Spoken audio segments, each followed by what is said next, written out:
toujours en direct du Mondial de l'Automobile, Hall 3 ici avec toutes les équipes de Mobility TV et la patronne, en tout cas la directrice générale de DS Automobile. Bonjour Béatrice Fouché. Bonjour. Merci de faire un petit pit stop par chez nous. Ça. Désolé, on n'a pas de carburant à part un peu de café et de l'eau. Ça c'est la petite blague. Votre présence au Mondial, d'abord, hyper important, nécessaire, indispensable. Vous vous êtes posé la question, vous vous êtes dit non, bah, évidemment on est là. Non, pour nous, c'était une évidence d'être au mondial pour deux raisons. La première, c'est pour montrer à tout le monde que la promesse qui avait été faite a été tenue. On avait promis d'avoir 4 voitures, on a 4 voitures sur le stand. On avait promis d'aller vers l'électrification, on va vers l'électrification.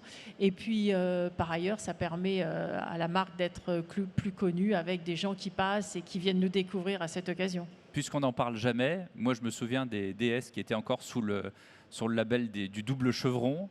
Aujourd'hui, DS, c'est une marque qui est vraiment dans le conscient et dans l'inconscient collectif, en tout cas français. C'est une vraie réussite au niveau branding. Ah oui, alors DS aujourd'hui, effectivement, dans l'inconscient et le conscient, c'est l'héritage de la fameuse DS de 1955 et c'est une marque à part entière puisque la DS7 a été commercialisée en 2018 et plus rien à voir avec une de ces marques sœurs du groupe Stellantis. Et oui, ça fait déjà 4 ans d'existence. Alors, on se pose un peu la question parce que, puisqu'on parle de cette fameuse DS19 de 1955 qui a été produite jusqu'en 1974 avant l'arrivée de la CX, cette grande voiture, cette grande berline, Citroën a sorti un modèle, la C5X, qui rappelle un peu, peut-être pas la DS, mais en tout cas la CX.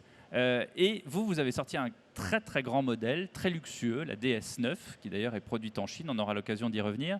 Est-ce que ça veut dire qu'on s'écarte un petit peu plus de l'héritage Citroën pour devenir, on va dire, une Audi à la française? Alors, je savais que j'allais vous fâcher en disant ça. Non, vous n'allez pas me fâcher, ça me donne l'occasion de réexpliquer les choses, au contraire. Non, en fait, l'héritage de la DS de 1955, c'est plusieurs choses, hein. D'abord, c'est l'audace d'avoir fait une voiture comme ça en 1955, donc une voiture avec un style tout particulier, hein, que tout le monde remarquait dans la rue. C'est l'audace d'avoir fait un concentré de technologie qui n'existait pas. Et puis c'était la voiture ultra confortable, la limousine. Tout le monde se disait mais c'est extraordinaire, tant il y a de confort, là, on filtre la route, on filtre ça. Donc l'idée de DS, la marque dont je m'occupe aujourd'hui, c'est réellement de faire des voitures qui sont innovantes, c'est réellement de faire des voitures, quand on les regarde, elles sont différentes, donc elles ressemblent à aucune autre marque, et puis ce sont des voitures qui sont hyper confortables. Donc j'allais dire, on ne se perd absolument pas, on ne fait pas de remake d'une quelconque autre marque que vous suggéreriez, pas du tout. On reste dans l'esprit qu'a animé la DS de 55. En tout cas, vous êtes le premium français, il n'y a pas d'autres marques véritablement qui arrivent à ce niveau de premium. Est-ce que c'était voulu, ou en tout cas, est-ce que c'était voulu dans l'univers Stellantis? Le fait de faire du premium, c'était réellement voulu. Ça a été décidé par le président en 2014 d'avoir une marque premium à l'époque au sein du groupe PSA.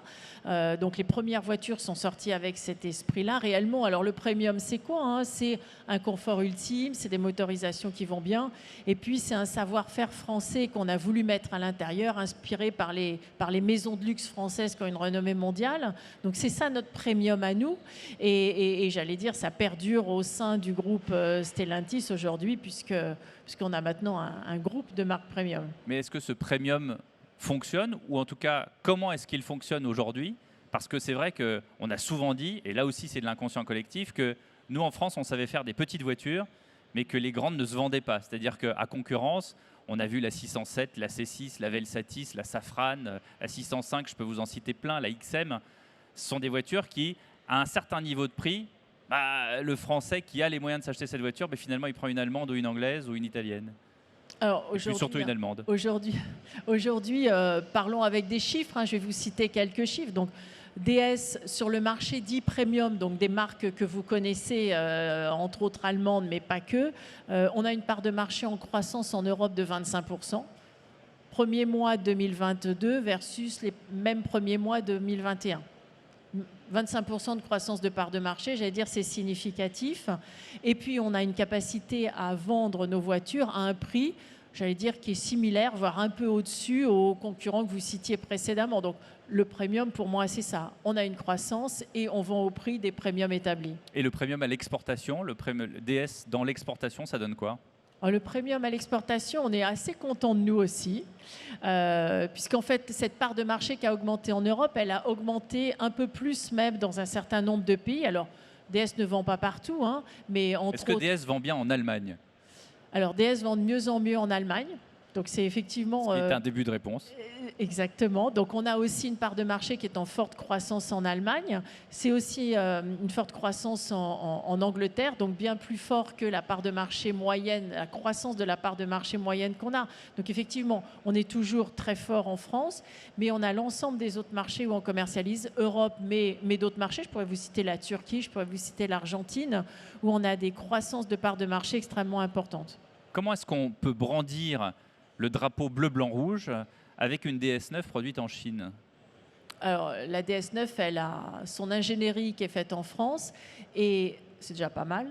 Son style, J'attends la fin. son style qui est fait en France et celle qu'il y a sur le salon, donc c'est la DS9 360 chevaux. La voiture, elle est finie à Poissy, j'allais dire finie, le mot est faible, c'est-à-dire qu'on démonte le train avant, on démonte le train arrière, on démonte le moteur et on reconçoit complètement la voiture pour en faire une version hybride 360. Donc en fait, la voiture... Donc elle arrive de Chine, on la démonte et on la remonte. On met des composants nouveaux qui font 300, qui permettent à la Pourquoi voiture la de composer au départ alors? Pourquoi ne pas la faire 100% en France? parce qu'en fait, on voulait développer un savoir-faire en France sur cette voiture. Donc en fait, en l'occurrence, c'est un atelier de DS Performance qui est implanté à Poissy et qui fait la voiture. Et la DS7 sera faite, elle, en ligne à Mulhouse, la 360 chevaux. Vous avez compris ma question. C'est-à-dire qu'il y a encore des gens aujourd'hui qui tiquent en se disant « Moi, je veux rouler dans une grande berline française, mais je n'ai pas envie qu'elle soit produite en Chine. » Oui, Qu'est-ce que vous leur répondez? Et on ne parle pas de la 360, on parle de la DS9 Oui, mais je pourrais leur gamme. poser la question. Est-ce que vous savez où est-ce que vous achetez où est produit votre iPhone? Est-ce que c'est vraiment... l'iPhone, il est américain, c'est Apple. C'est une blague? Non mais l'iPhone, d'accord, vous m'avez compris, c'est une marque... La DS9 est française de la même manière que l'iPhone est américain. C'est ça votre réponse? Mais c'est une réalité aujourd'hui. Alors pourquoi DS9 est produite en Chine? C'est extrêmement simple, hein. C'est du pragmatisme à l'état pur. Expliquez-nous. C'est du pragmatisme, c'est-à-dire DS9, c'était une voiture qui a été faite pour la Chine, vendue principalement en Chine et ensuite exportée en Europe, exportée dans d'autres pays. Donc en fait, en général, hein, on produit une voiture là où elle est le plus vendue pour éviter les coûts logistiques majeurs. Donc c'est le pragmatisme qui a prévalu dans le choix de l'industrialisation de DS9 en Chine. Simple. On connaît, simple, basique, je suis d'accord avec vous. Béatrice Fouché, on connaît un climat politique et géopolitique assez exceptionnel depuis plusieurs mois, depuis le mois de février. Quels sont vos obstacles, vos freins, vos difficultés depuis ce temps-là? Évidemment, on parle de la crise des semi-conducteurs, mais pas que. Comment est-ce que vous voyez l'avenir à très court terme avec cette crise géopolitique mondiale? Oui, alors en fait, il y a effectivement la crise des semi-conducteurs, hein, qu'on a vécue et qui n'est d'ailleurs pas terminée. Il y a aussi aujourd'hui des difficultés logistiques. On sait très bien que tout le monde a du mal à trouver des camions, des trains pour transporter ses voitures de l'usine jusqu'au point de vente, voire des bateaux en l'occurrence. Donc ce qu'on sait, c'est que finalement, l'industrie automobile va faire face à un certain nombre, j'allais dire, de challenges, je ne sais pas s'il faut appeler ça des crises, mais de challenges qu'on n'a pas tous anticipés encore, hein. Les semi-conducteurs, la logistique, peut-être d'autres, probablement d'approvisionnement de matières premières et que sais-je.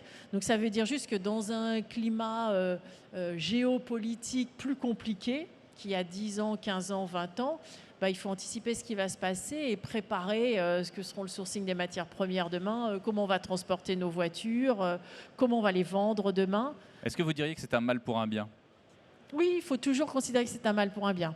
Alors là-dessus, moi, d'abord, je suis une personne extrêmement optimiste, donc j'allais dire, toute situation permet de rebondir et d'acquérir quelque chose. Je veux dire, concrètement, hein, si on parle généralement, le télétravail a été accéléré par le Covid. Est-ce qu'on considère que c'est 100% mal? Non, je pense qu'il y a beaucoup de gens qui considèrent que c'est au contraire très bien.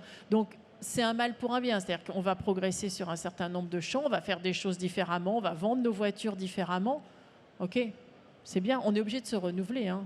Et donc, du coup, les principaux écueils, c'est évidemment des ralentissements de production et donc des délais pour les consommateurs. Est-ce que ces consommateurs, le retour que vous avez, ils comprennent la situation? Ils disent, bon voilà, c'est comme ça, il y a la guerre, je veux bien attendre un mois de plus, ou est-ce que c'est compliqué? Non, parfois oui, parfois non. On sait bien, quand on commande une voiture, on a une grande envie d'avoir cette voiture. Une fois qu'on l'a vue, qu'on a dit OK, c'est celle que je voudrais, bah, maintenant, quand est-ce que je vais l'avoir? Donc on est tous impatients face à quelque chose qui est un champ émotionnel majeur. Donc oui, il y en a qui comprennent et puis il y en a qui comprennent moins. Donc on essaie toujours de trouver des solutions. Mais aujourd'hui, il faut attendre entre 4 et 6 mois pour avoir une DS. On fait en sorte de réduire les délais au maximum, mais je ne peux pas promettre un mois aujourd'hui. Ça Il y a une n'existe chose pas. qu'on ne peut pas réduire, ce sont les prix. Les prix des voitures sont de plus en plus élevés, Oui, les prix des voitures augmentent. Mais alors, comme tout. Enfin, comme tout. Alors, on a vu qu'on a de l'inflation qui est gérée par le gouvernement français très bien, puisque si on regarde l'inflation en France,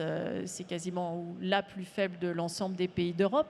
Malgré tout, les pays, les prix ont augmenté du fait strictement de la hausse des matières premières, du coût du transport et d'autres choses comme ça.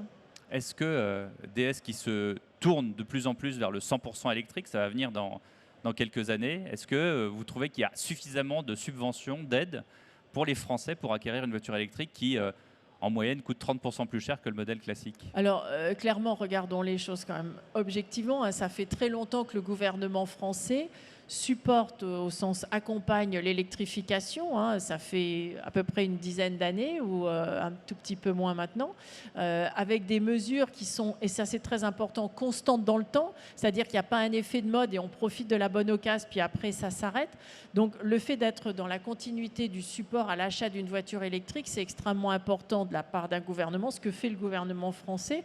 Et donc nous, ça nous aide. C'est-à-dire qu'on pousse effectivement l'électrification, qui de toute façon est demandée par la Commission européenne à l'horizon 2035.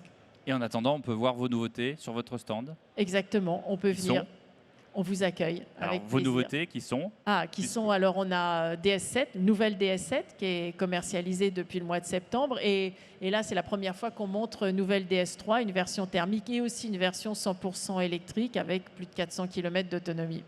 donc DS3, DS4, DS7 et DS9. 4 voitures, c'était la promesse de DS et qui est tenue aujourd'hui et c'est pour ça qu'on tenait à être ici au Mondial de l'automobile. Et alors ces voitures-là, qui pour certaines sont ce qu'on appelle des hybrides rechargeables, est-ce que vous diriez des hybrides rechargeables que ce sont les bebop avant les vrais téléphones portables? Alors, ce serait réduire l'existence de l'hybride rechargeable quand même à quelque chose de trop congru. L'hybride rechargeable, c'est plusieurs choses. Ça aide un certain nombre de clients à s'acclimater, j'allais dire, à l'électrification. C'est-à-dire que j'ai à la fois un moteur thermique, un moteur électrique et je suis rassurée. Toute la semaine, je peux rouler en électrique et si je veux partir, je me pose pas de questions. Je suis rassuré, pas maintenant, mais oui. Mais là, Je suis rouler en plus électrique rassuré toute par la les 30 semaine, ou 40 km que je peux faire en électrique. exactement. Mais ça, c'est super. C'est la liberté totale en ce moment. Je suis rassuré dans les deux sens, en fait. Exactement. Et puis, c'est malgré tout une technologie extraordinaire qui permet d'avoir un peu plus de puissance, donc de délivrer une autre façon de conduire, un peu plus de plaisir de conduite encore. Donc, l'hybride rechargeable, c'est sur ce chemin-là. Je pense que les gens qui l'achètent, et en particulier en premium, ils voient quand même un vrai bénéfice avec une augmentation de l'autonomie qu'on propose. Est-ce que vous faites partie de ces personnes qui vont regretter les voitures thermiques? Non mais moi, vous savez bien, j'ai roulé en voiture électrique en 2012. Il n'y en a pas beaucoup. C'est une réponse. Merci beaucoup, Béatrice Fouché, directrice générale de DS Automobile, d'avoir été avec nous sur Mobility TV. Et on vous souhaite un très bon mondial. Merci beaucoup.